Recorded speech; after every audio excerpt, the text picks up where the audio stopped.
The Conquest of Bread by Peter Kropotkin. Chapter 4. Expropriation. 1. It is told of Rothschild that, seeing his fortune threatened by the Revolution of 1848, he hit upon the following stratagem. Quote, "I am quite willing to admit," said he, "that my fortune has been accumulated at the expense of others. But if it were divided tomorrow among the millions of Europe, the share of each would only amount to 4 shillings. Very well, then, I undertake to render to each his 4 shillings if he asks me for it." Having given due publicity to his promise, our millionaire proceeded as usual to stroll quietly through the streets of Frankfurt.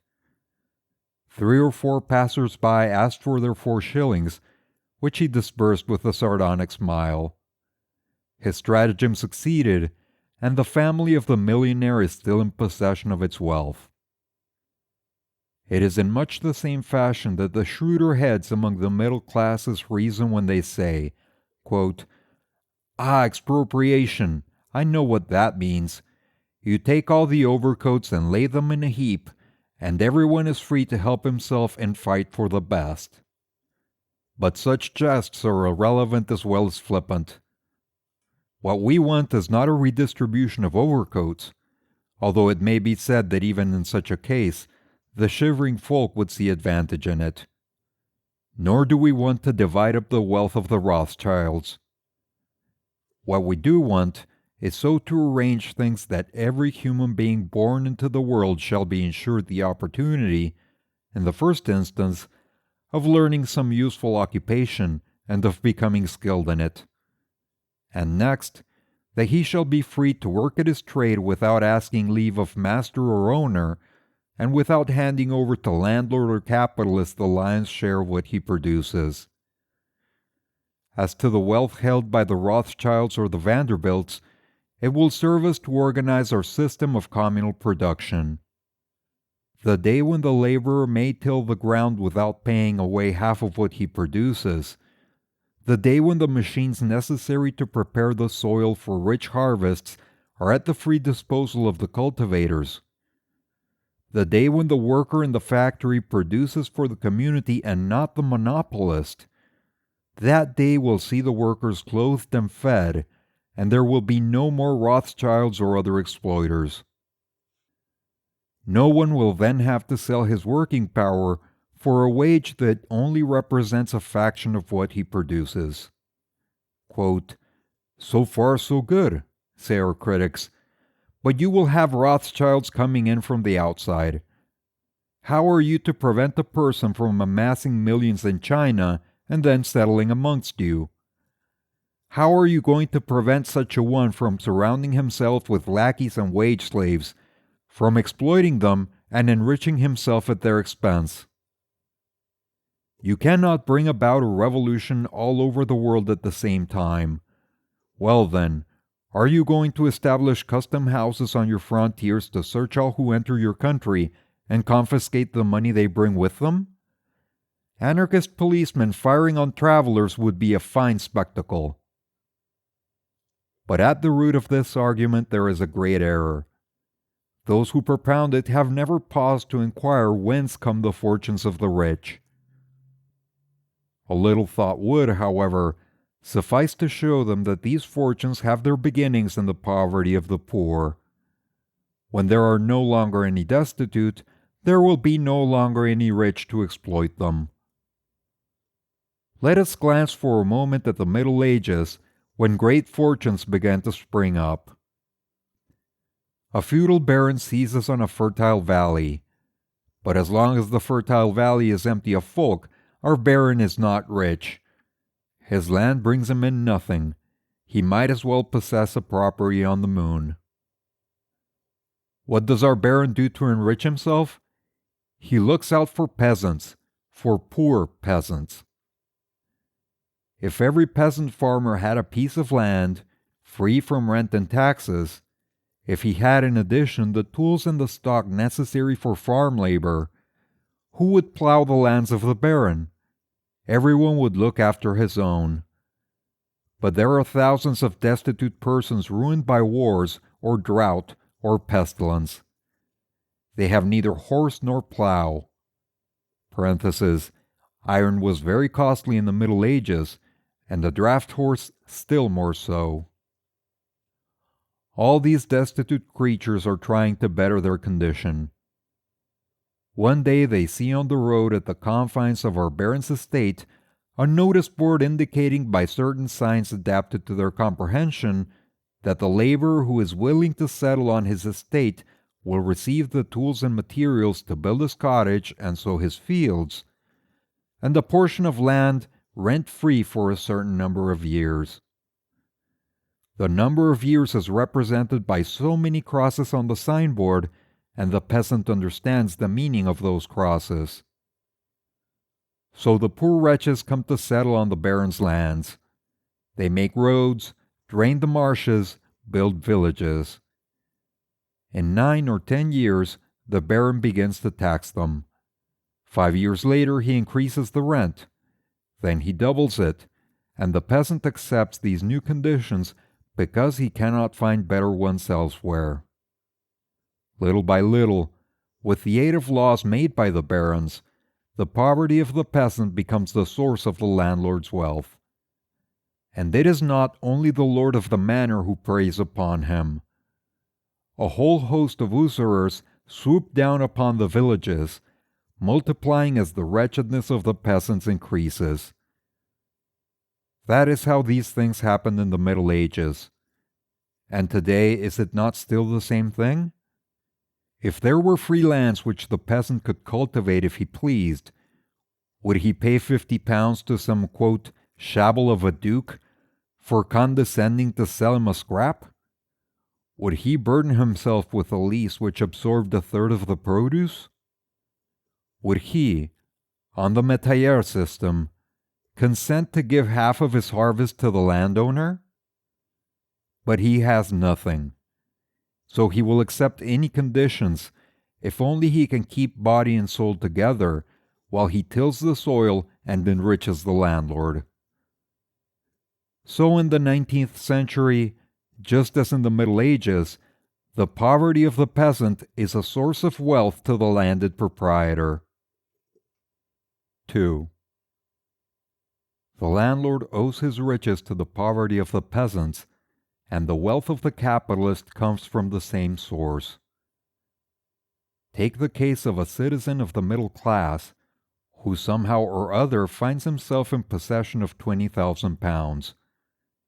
He could, of course, spend his money at a rate of £2,000 a year, a mere bagatelle in these days of fantastic, senseless luxury. But then he would have nothing left at the end of 10 years. So being a, quote, practical person, he prefers to keep his fortune intact and win for himself a snug little annual income as well. This is very easy in our society, for the good reason that the towns and villages swarm with workers who have not the wherewithal to live for a month or even a fortnight. So our worthy citizen starts a factory. The banks hasten to lend him another 20,000, especially if he has a reputation for, quote, business ability, and with this round sum, he can command the labor of 500 hands. If all the men and women in the countryside had their daily bread assured, and their daily needs already satisfied, who would work for our capitalist at a wage of half a crown a day, while the commodities one produces in a day sell in the market for a crown or more? Unhappily, we know it all too well, the poor quarters of our towns and the neighboring villages are full of needy wretches whose children clamor for bread. So before the factory is well finished, the workers hasten to offer themselves. Where 100 are required, 300 besiege the doors, and from the time his mill is started, the owner, if he only has average business capacities, will clear £40 a year out of each mill hand he employs. He is thus able to lay by a snug little fortune, and if he chooses a lucrative trade and has, quote, business talents, he will soon increase his income by doubling the number of men he exploits. So he becomes a personage of importance. He can afford to give dinners to other personages, to the local magnates, the civic, legal, and political dignitaries. With this money, he can, quote, marry money. By and by, he may pick and choose places for his children, and later on perhaps get something good from the government, a contract for the army or for the police. His gold breeds gold, till at last a war, or even a rumor of war, or a speculation on the stock exchange, gives him his great opportunity. 9/10 of the great fortunes made in the United States are, parenthesis, as Henry George has shown in his, quote, social problems, the result of knavery on a large scale, assisted by the state. In Europe, 9/10 of the fortunes made in our monarchies and republics have the same origin. There are not two ways of becoming a millionaire. That is the secret of wealth. Find the starving and destitute, pay them half a crown, and make them produce 5 shillings worth in the day, amass a fortune by these means, and then increase it by some lucky speculation made with the help of the state. Need we go on to speak of small fortunes attributed by the economists to forethought and frugality, when we know that mere saving in itself brings in nothing, so long as the pence saved are not used to exploit the famishing? Take a shoemaker, for instance. Grant that his work is well paid, that he has plenty of custom, and that by dint of strict frugality he contrives to lay by from 18 pence to 2 shillings a day, perhaps £2 a month. Grant that our shoemaker is never ill, that he does not half starve himself, in spite of his passion for economy, that he does not marry or that he has no children, that he does not die of consumption.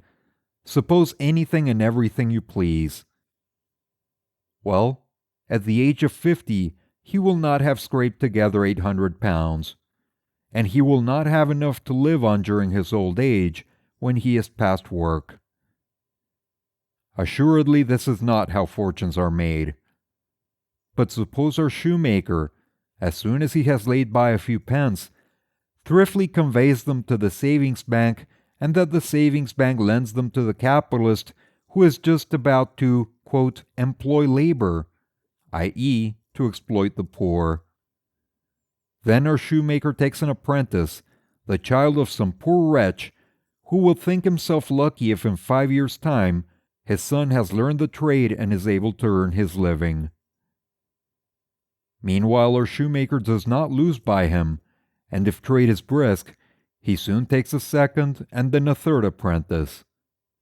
By and by he will take 2 or 3 working men, poor wretches, thankful to receive half a crown a day for work that is worth 5 shillings, and if our shoemaker is, quote, in luck, that is to say, if he is keen enough and mean enough, his working men and apprentices will bring him nearly £1 a day, over and above the product of his own toil.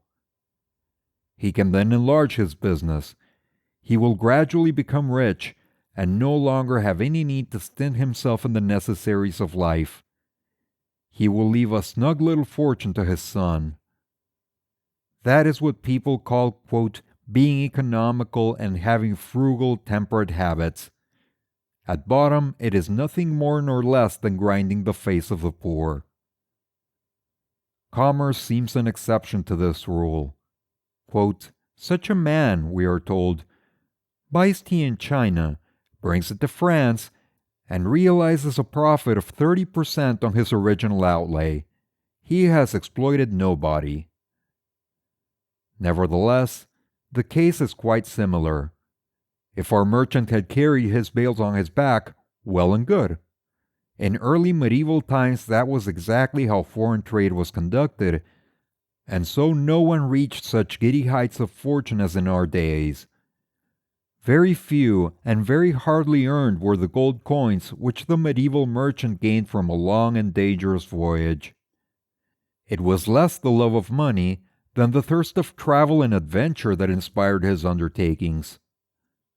Nowadays the method is simpler.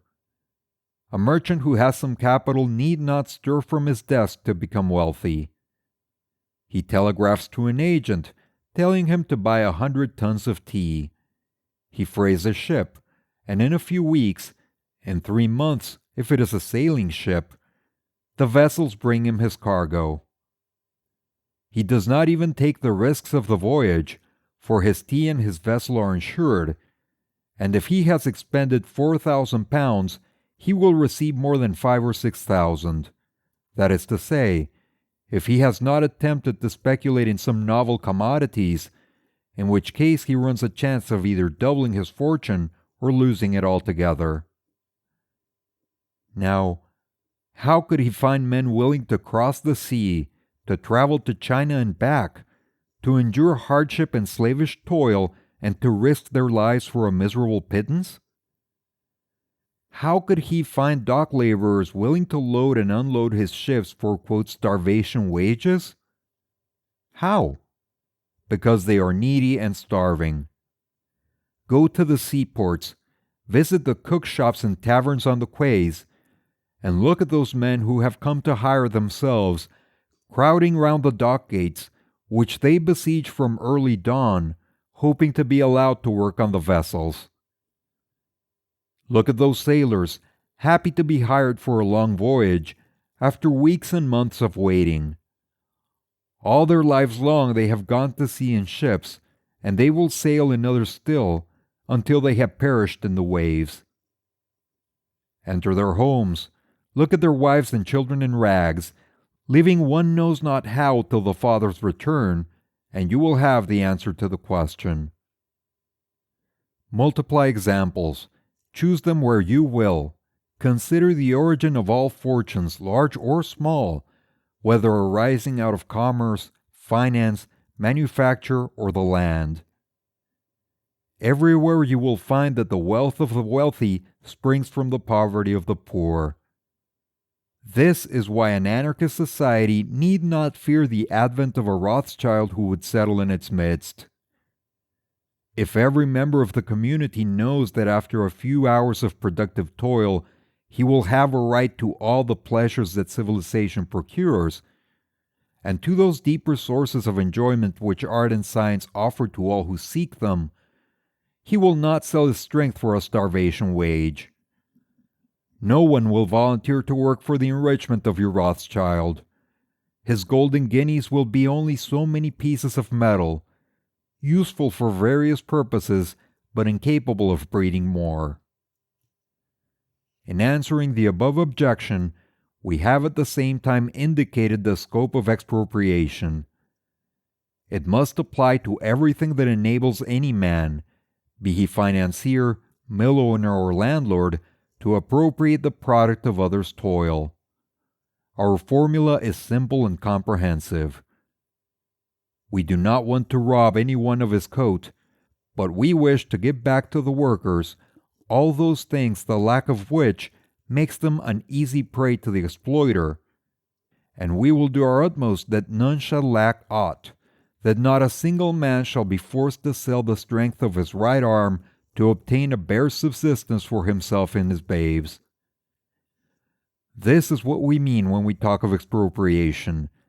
This will be our duty during the Revolution, for whose coming we look, not 200 years hence, but soon, very soon. 3. The ideas of anarchism in general, and of expropriation in particular, find much more sympathy than we are apt to imagine among men of independent character, and those for whom idleness is not the supreme ideal. Quote, "Still," our friends often warn us, "take care you do not go too far.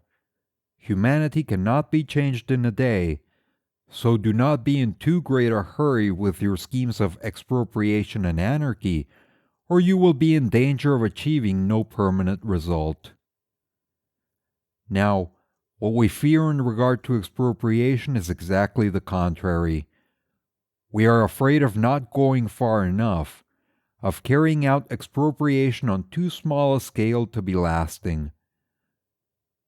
We would not have the revolutionary impulse arrested in mid-career to exhaust itself in half measures, which would content no one, and while producing a tremendous confusion in society and stopping its customary activities, would have no vital power, would merely spread general discontent and inevitably prepare the way for the triumph of reaction.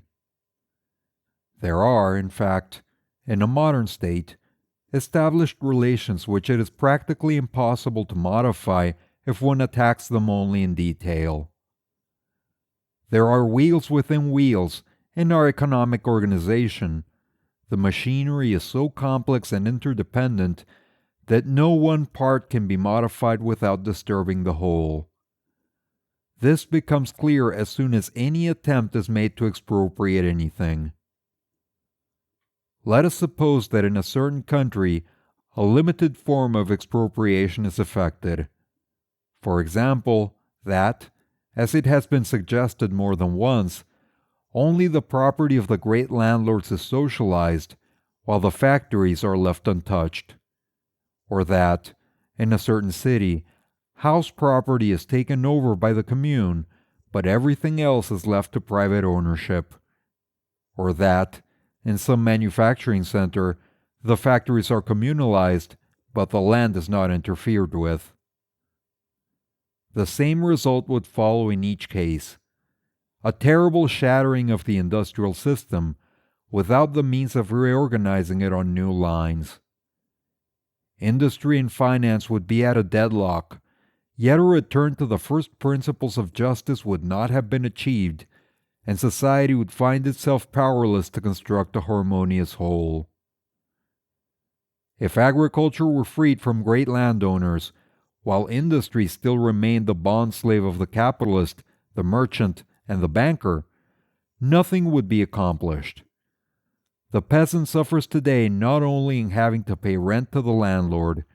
He is oppressed on all hands by existing conditions. He is exploited by the tradesman, who makes him pay half a crown for a spade which, measured by the labor spent on it, is not worth more than 6 pence. He is taxed by the state, which cannot do without its formidable hierarchy of officials, and finds it necessary to maintain an expensive army, because the traders of all nations are perpetually fighting for the markets, and any day a little quarrel arising from the exploitation of some part of Asia or Africa may result in a war. Then again, the peasant suffers from the depopulation of country places. The young people are attracted to the large manufacturing towns by the bait of high wages paid temporarily by the producers of articles of luxury, or by the attractions of a more stirring life. The artificial protection of industry, the industrial exploitation of foreign countries, the prevalence of stock jobbing, the difficulty of improving the soil and the machinery of production, all these agencies combine nowadays to work against agriculture, which is burdened not only by rent, but by the whole complex of conditions in a society based on exploitation. Thus, even if the expropriation of land were accomplished, and everyone were free to till the soil and to cultivate it to the best advantage, without paying rent, agriculture, even though it should enjoy, which can by no means be taken for granted, a momentary prosperity, would soon fall back into the slough in which it finds itself today. The whole thing would have to be begun all over again with increased difficulties. The same holds true of industry. Take the converse case. Instead of turning the agricultural laborers into peasant proprietors, make over the factories to those who work in them. Abolish the master manufacturers, but leave the landlord his land, the banker his money, the merchant his exchange. Maintain the swarm of idlers who live on the toil of the workmen, the 1,001 middlemen, the state with its numberless officials, and industry would come to a standstill. Finding no purchasers in the mass of peasants who would remain poor, not possessing the raw material and unable to export their produce, partly on account of the stoppage of trade, and still more so because industry spread all over the world, the manufacturers would feel unable to struggle and thousands of workers would be thrown upon the streets. These starving crowds would be ready and willing to submit to the first schemer who came to exploit them. They would even consent to return to the old slavery under premise of guaranteed work. Or, finally, suppose you oust the landowners and hand over the mills and factories to the worker, without interfering with a swarm of middlemen who drain the product of our manufacturers and speculate in corn and flour, meat and groceries, in our great centers of commerce. Then, as soon as the exchange of produce is slackened, as soon as the great cities are left without bread, while the great manufacturing centers find no buyers for the articles of luxury they produce, the counter-revolution is bound to take place, and it would come, treading upon the slain, sweeping the towns and villages with shot and shell, indulging in orgies of proscriptions and deportations, such as were seen in France in 1815, 1848, and 1871. All is interdependent in a civilized society. It is impossible to reform any one thing without altering the whole. Therefore, on the day a nation will strike at private property under any one of its forms, territorial or industrial, it will be obliged to attack them all. The very success of the revolution will impose it. Besides, even if it were desired, it would be impossible to confine the change to a partial expropriation. Once the principle of the, quote, divine right of property is shaken, no amount of theorizing will prevent its overthrow, here by the slaves of the field, there by the slaves of the machine. If a great town, Paris for example, were to confine itself to taking possession of the dwelling houses of the factories, it would be forced also to deny the right of the bankers to levy upon the commune a tax amounting to 2 million in the form of interest for former loans. The great city would be obliged to put itself in touch with the rural districts, and its influence would inevitably urge the peasants to free themselves from the landowner.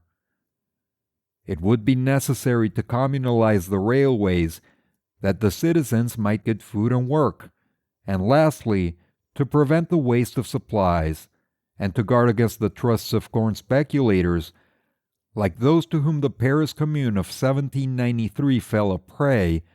It would have to place in the hands of the city the work of stocking its warehouses and commodities and apportioning the produce. Some socialists still seek, however, to establish a distinction. Quote, of course, they say, the soil, the mines, the mills, and the manufactures must be expropriated. These are the instruments of production, and it is right that we should consider them public property. But articles of consumption, food, clothes, and dwellings should remain private property.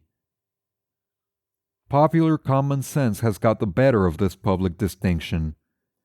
We are not savages who can live in the woods without other shelter than the branches. The civilized man needs a roof, a room, a hearth, and a bed. It is true that the bed, the room, and the house is a home of idleness for the non-producer. But for the worker, a room, properly heated and lighted, is as much an instrument of production as the tool or the machine. It is the place where the nerves and sinews gather strength for the work of the morrow. The rest of the workman is the daily repairing of the machine. The same argument applies even more obviously to food. The so-called economists, who make the just mentioned distinction, would hardly deny that the coal burnt in a machine is as necessary to production as the raw material itself. How then can food, without which the human machine could do no work, be excluded from the list of things indispensable for the producer? Can this be a relic of religious metaphysics? The rich man's feast is indeed a matter of luxury, but the food of the worker is just as much a part of production as the fuel burnt by the steam engine. The same with clothing. We are not New Guinea savages, and if the dainty gowns of our ladies must rank as objects of luxury, there is nevertheless a certain quantity of linen, cotton, and woolen stuff which is a necessity of life to the producer. The shirt and trousers in which he goes to his work, the jacket he slips on after the day's toil is over, are as necessary to him as the hammer to the anvil. Whether we like it or not, this is what the people meant by a revolution. As soon as they have made a clean sweep of the government, they will seek first of all to ensure to themselves decent dwellings and sufficient food and clothes, free of capitalist rent. And the people will be right. The methods of the people will be much more in accordance with science than with those economists who draw so many distinctions between instruments of production and articles of consumption. The people understand that this is just the point where the revolution ought to begin, and they will lay the foundations of the only economic science worthy of the name, a science which might be called, quote, the study of the needs of humanity and of the economic means to satisfy them. You have reached the end of The Conquest of Bread, Chapter 4, Expropriation, by Peter Kropotkin. Click on the links at the end of this video to go to the playlist or the next chapter if it's available. If you enjoy this content and would like to support the channel, please like and subscribe.